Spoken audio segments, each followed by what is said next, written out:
My name is Doug Hudson, and this is a project checklist for assignment to my name, email, my email is douglas@gmail.com.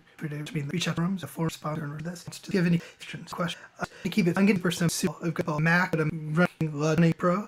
I'm going to connect a USB Blue Snowball microphone and a USB Oxygen 49 MIDI interface. I've got a Scarlett 2i4 running a condenser mic and a bunch of other equipment. I'm going to use that in parallel to record the audio to this demo.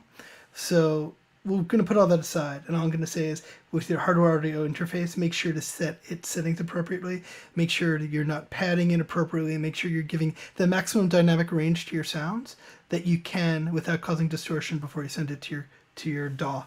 So let's get started.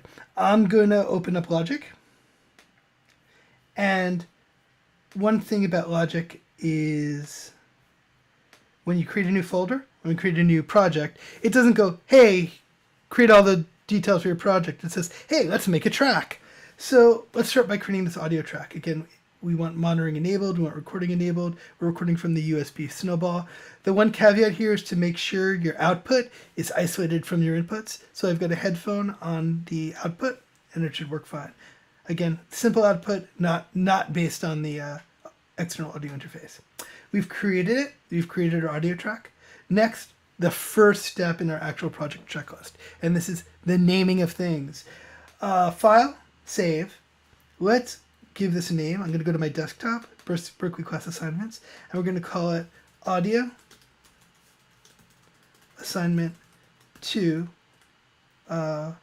recording.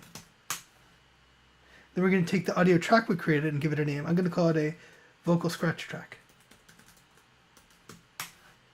Now let's go through the actual audio settings. Again, our hardware audio settings we're not going to worry about right now because we're not using a hardware system that needs separate settings. Everything we need is just inside Logic Pro. So Logic Pro, preferences, audio. Snowball device is our input, not the Scarlett. Output right now is going to be direct output. We're not going to go through any other interfaces. Now let's go to the main questions. Buffer size. Logic will oftentimes default to 256 samples per buffer. The class recommends 128, so we just put it there. It gives you an estimated latency. I'd use your ear rather than the numbers here. Bit depth, it defaults to 24-bit recording. Very easy. Look, we're halfway done. Go from the devices submenu to the general submenu. Recording file type. We're already set at broadcast wave, which is the preferred file type for recording. It's uncompressed. There's AIFF if you need it, which is uncompressed, but avoid the compressed formats. Remaining is our sample rate. Where is our sample rate? It's not here. It's not here. Truth is, you're not going to find it anywhere in these settings. The Logic preferences audio has nothing about sample rate. So before you struggle so much, this is part of the sneaky complexity of Logic. There's a second set of preferences in the file menu. File, project settings, audio. Yes, a whole second set of audio settings that, oh look, have sample rate.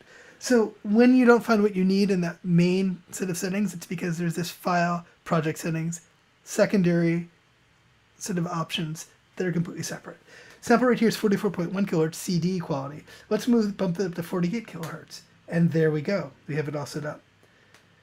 So that finishes the audio. But what about the MIDI?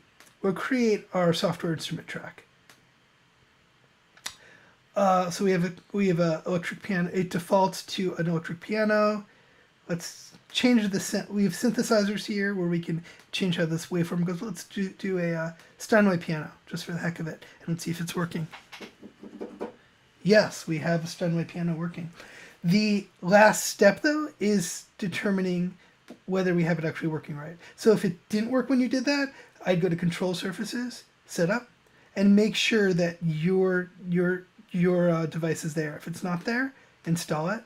And if it's not there installed, then in a separate video, I can show you how to make sure that your bundle or your mapping is in there. So that's it. This is a really simple set of audio elements, but it helps see how you put together the checklist and make sure everything's running right. I'll talk to you soon. Bye-bye. Again, Douglas Hudson.